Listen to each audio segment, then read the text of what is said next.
കുടുംബ ബജറ്റ് താളം തെറ്റിച്ച വെളിച്ചെണ്ണ വില കുതിക്കുന്നു. തേങ്ങയുടെയും കൊപ്രയുടെയും വില വർദ്ധിച്ചതാണ് വെളിച്ചെണ്ണ വില വർദ്ധിക്കാൻ ഇടയാക്കിയത്.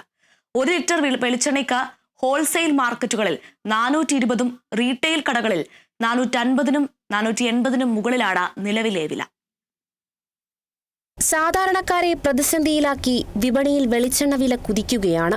കഴിഞ്ഞ ഓണക്കാലം മുതലാണ് തേങ്ങയുടെയും കൊപ്രയുടെയും വെളിച്ചെണ്ണയുടെയും വിലയിൽ വർധനവ് വന്നു തുടങ്ങിയത്.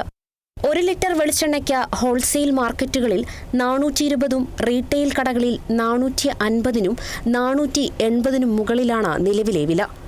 ഇപ്പോഴത്തെ സ്ഥിതി തുടർന്നാൽ ഓണമെത്തും മുൻപ് വെളിച്ചെണ്ണയുടെ വില 600 കടക്കുമെന്നാണ് വ്യാപാരികളുടെ വിലയിരുത്തൽ. 450 രൂപ 460 രൂപ കടകളിൽ ലിറ്റർ വിൽക്കുന്നുണ്ട്. കൊപ്രയുടെ വിലയാണെങ്കിൽ 285-290 രൂപ വിലയായി. ഇത് എവിടെ പോയി നിൽക്കുമെന്ന് അറിയില്ല. വരുന്ന 5 കസ്റ്റമർ വരുവാണെങ്കിൽ 2 പേർ മേടിക്കാതെ തിരിച്ചു പോവാം. 3 പേരും 5 കിലോ മേടിക്കുവാണെങ്കിൽ ഒരു 2 കിലോയൊക്കെ മേടിക്കുന്നത്. 1 ലിറ്റർ മേടിക്കുന്നവർ 1/2 ലിറ്ററാണ് മേടിക്കുന്നത്.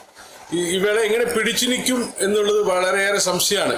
തേങ്ങയുടെ ക്ഷാമവും വിലവർധനയും കൊണ്ടുതന്നെ അടുത്തെങ്ങും വെളിച്ചെണ്ണ വില താഴെ ഇറങ്ങുന്ന ലക്ഷണമില്ല. 150 രൂപയിൽ നിന്നാണ് ഒരു വർഷത്തിനിടെ വെളിച്ചെണ്ണ വില 500-നടുത്ത് എത്തിയിരിക്കുന്നത്. വെളിച്ചെണ്ണയുടെ വില കുതിച്ചുയരുന്നത് കുടുംബ ബഡ്ജറ്റിനെ ബാധിക്കുന്നതായി വീട്ടമ്മമാർ ആശങ്ക പ്രകടിപ്പിക്കുന്നു. വില ഉയരുന്നതുകൊണ്ട് പാമോയിലിനും സൺഫ്ലവർ ഓയിലിനും ആവശ്യക്കാർ ഏറെയാണ്.